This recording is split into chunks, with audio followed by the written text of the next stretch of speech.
सबसे पहले मेरा आप सभी को प्यार भरा प्रणाम। मैं मधु जोशी स्वागत करती हूँ आपका अपने YouTube चैनल मधु गढ़वाली 121 पे। तो दोस्तों, आज की वीडियो में मैं आपको मकर संक्रांति पर सुनी जाने वाली कथा सुनाऊंगी। आप भी मेरे साथ मकर संक्रांति पे सुनी जाने वाली कथा का श्रवण कीजिए। कथा ध्यानपूर्वक और पूरी जरूर सुनिएगा। बोलिए सूर्य देवता की जय। आप सभी श्रोताओं को मकर संक्रांति की हार्दिक शुभकामनाएं। आप सभी पर भगवान सूर्य देव की कृपा सदा बनी रहे। आज मकर संक्रांति का महापर्व है। मकर संक्रांति के साथ ही खर मास की समाप्ति हो जाती है और इस दिन से सूर्य देव अपने तेज के साथ चलना शुरू करते हैं। आज के दिन सूर्य देवता मकर राशि में प्रवेश करते हैं तथा समस्त शुभ कार्य की शुरुआत हो जाती है। आज के दिन मकर संक्रांति पर सुनी जाने वाली कथाओं को सुनने से मनुष्यों के सभी पाप और संकट कट जाते हैं तथा समस्त मनोकामनाओं की पूर्ति होती है।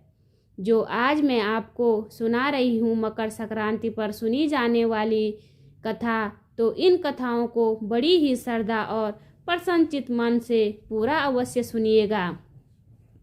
मकर संक्रांति की पौराणिक कथा। राजा सगर ने अश्वमेध यज्ञ का अनुष्ठान किया और अपने अश्व को विश्व विजय के लिए छोड़ दिया। इंद्रदेव ने उस अश्व को छल से कपिल मुनि के आश्रम में बांध दिया।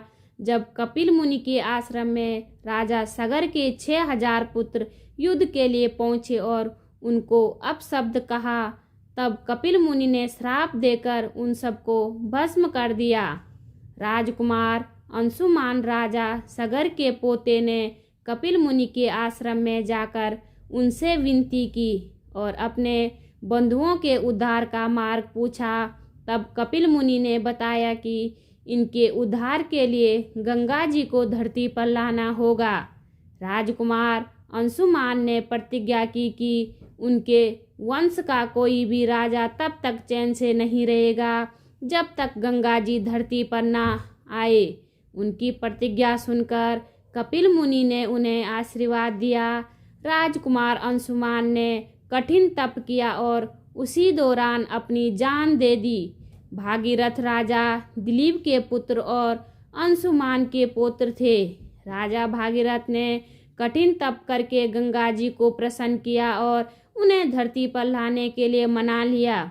उसके पश्चात भागीरथ भगवान शिव की तपस्या की, जिससे कि महादेव माँ गंगा को अपनी जटा में रखकर वहाँ से धीरे धीरे माँ गंगा के जल को धरती पर प्रवाहित करे।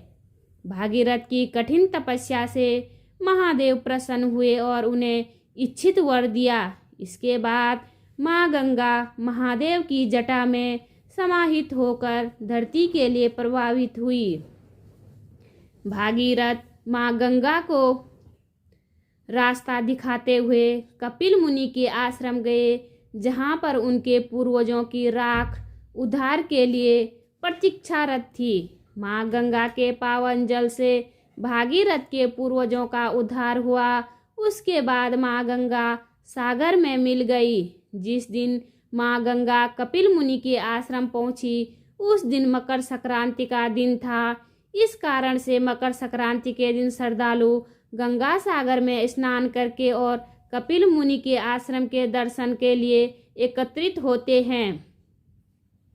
मकर संक्रांति के दिन ही भगवान विष्णु ने असुरों का अंत किया था एवं उन असुरों के सिरों को मंदार पर्वत में दबा दिया था। इस तरह से यह मकर संक्रांति का दिन बुराइयों और नकारात्मक को समाप्त करने का दिन कहा गया है। अब आइए मकर संक्रांति के दिन सुनी जाने वाली धर्मराज जी की कथा।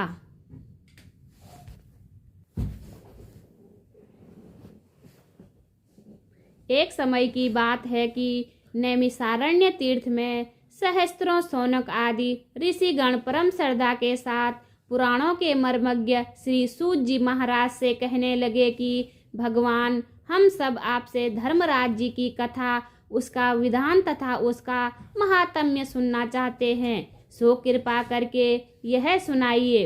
सूत जी बोले, हे ऋषियों, आप लोगों ने मनुष्यों के कल्याण की कामना से यह पूछा है, अतः आज मैं आप लोगों को धर्मराज जी की कथा सुनाता हूँ। सारे तीर्थ तथा व्रत करने से तथा नाना प्रकार का दान देने वाला मनुष्य भी जिनकी उपासना के बिना सुख के भागी नहीं हो सकते, इस विषय में एक कथा सुनाता हूँ, आप लोग ध्यान से सुने। पूर्व काल की बात है, राजा ब्राह्मण महोदयपुर में राज्य करता था। वह बड़ा दयालु, धार्मिक तथा गो ब्राह्मण और अतिथियों का पूजक था। उसके राज्य में हरिदास नाम का एक महाविद्वान ब्राह्मण रहता था। उसकी पत्नी भी बड़ी धर्मवती और सुशील थी। उसका नाम गुणवती था। दोनों पति पत्नी भगवान विष्णु के सेवक थे।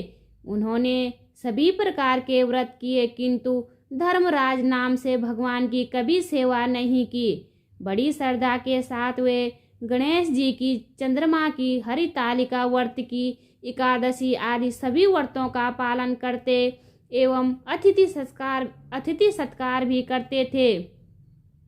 इस प्रकार धर्मपरायण ब्राह्मण दंपति वृद्धा अवस्था को प्राप्त हुए। एक दिन गुणवती मृत्यु को प्राप्त हुई। धर्माचरण के प्रभाव से उसको यमदूत आदरपूर्वक यमलोक को ले गए। दक्षिण दिशा में पृथ्वी से ऊपर धर्मराज का बहुत बड़ा लोक है, जो कि पापियों के लिए भयावह है। धर्मराज का लोक चौकोर है और उसमें 4 द्वार हैं। उस पुरु के बीचों बीच धर्मराज का सिंहासन है। उस रत्न जड़ित सिंहासन पर भगवान धर्मराज विराजमान रहते हैं। पास में ही चित्रगुप्त जी अपने स्थान पर बैठते हैं और सबके कर्मों का हिसाब करते हैं। यमदूत गुणवती को लेकर वहां पहुंचे। चित्रगुप्त जी ने उसके कर्मों का हिसाब किया। उसके धर्माचरण और पतिव्रत धर्म का लेखा देकर बहुत प्रसन्न हुए, परंतु कुछ उदासी के साथ उसके कर्मों को धर्मराज को सुनाया। गुणवती के कर्मों को सुनकर धर्मराज जी थोड़े परेशान हो गए। यह देखकर गुणवती ने कहा, प्रभु, मैंने अपनी समझ के अनुसार जीवन में कोई दुष्कर्म नहीं किया, फिर भी आप अपनी उदासी का कारण बताने की कृपा करें। धर्मराज जी ने कहा, हे देवी, तुमने व्रत आदि से सभी देवों को संतुष्ट किया है, लेकिन मेरे नाम से कोई भी दान पुण्य नहीं किया। यह सुनकर गुणवती ने कहा, हे धर्मराज, मेरा अपराध क्षमा करें। मैं आपकी उपासना नहीं जानती थी। अब कृपा करके इसका उपाय बताइए, जिससे मनुष्य आपकी कृपा के पात्र बन सके। यदि आपके मुख से आपके भक्ति मार्ग को सुनकर मृत्युलोक में वापस जा सकूंगी, तो आपको संतुष्ट करने का प्रयास करूंगी। धर्मराज जी ने कहा, सूर्य भगवान के उत्तरायण में जाते ही जो महापुण्यवती मकर संक्रांति आती है, उस दिन से मेरी पूजा शुरू करनी चाहिए। इस प्रकार पूरे वर्ष भर मेरी कथा सुने और पूजा करें। इसमें कभी नागा नहीं हो। आपातकाल आने पर भी मेरे धर्म के इन 10 अंगों का पालन करें। धीर्ति, यथालाभ, संतोष, क्षमा, यम नियम द्वारा मन को वश में करना चाहिए।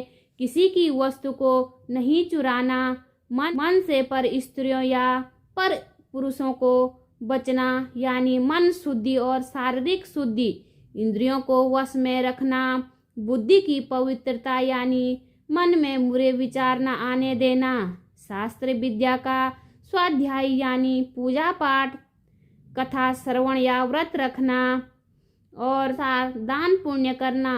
सत्य बोलना, सत्यता का व्यवहार करना, क्रोध न करना, यह धर्म के 10 लक्षण है। और जो मेरी कथा को नियम से सुनता या सुनाता रहे, यथाशक्ति दान पुण्य और परोपकार के कार्य करता रहे, वर्ष भर बाद जब मकर संक्रांति आए तो इस व्रत का उद्यापन कर दें। यथाशक्ति सोने अथवा चांदी की मूर्ति बनवाकर ब्राह्मणों के द्वारा विधि विधान से प्राण प्रतिष्ठा कर षोडश उपचार से पूजा एवं हवन करें। मेरे साथ चित्रगुप्त जी की भी पूजा करें। काले तिल के लड्डुओं का भोग लगाएं। ब्राह्मणों को भोजन कराएं। बांस की टोकरी में 5 सेर धान या ज्वार रखकर ब्राह्मणों को दान में दें। स्वर्ग प्राप्ति के लिए स्वर्ण का भी दान करें। इसके अलावा सैया, गद्दा, तकिया, रजाई, कम्बल, पादुकाएं, बांस की लकड़ी, लोटा, डोर, 5 वस्त्र, 5 कपड़े भी दान अवश्य देने चाहिए। यदि सामर्थ्य हो तो मेरे निमित्त श्वेत या लाल और चित्रगुप्त जी के लिए काली गाय का दान दें।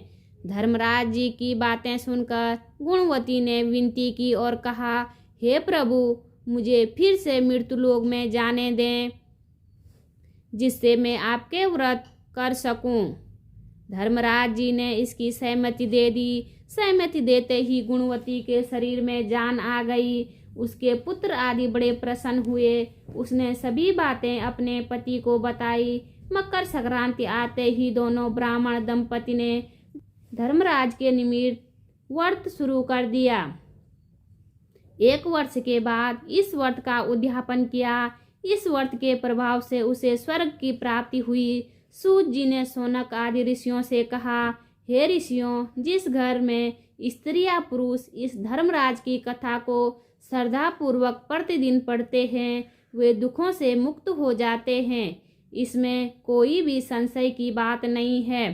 धर्मराज जी कथा सुनने वाले को यमलोक के मार्ग में भी कोई कष्ट नहीं होता। उन्हें शीघ्र ही स्वर्ग का मार्ग मोक्ष प्राप्त होता है। बोलिए श्री धर्मराज जी की जय। उम्मीद करती हूँ आपको वीडियो पसंद आई होगी। वीडियो पसंद आए तो वीडियो पे लाइक कीजिए, कमेंट कीजिए, अपने दोस्तों के साथ शेयर कीजिए। चैनल पे नए हो तो सब्सक्राइब ज़रूर कीजिए। मैं मधु जोशी मिलती हूँ आपको अगली वीडियो में। तब तक के लिए बाय बाय, धन्यवाद।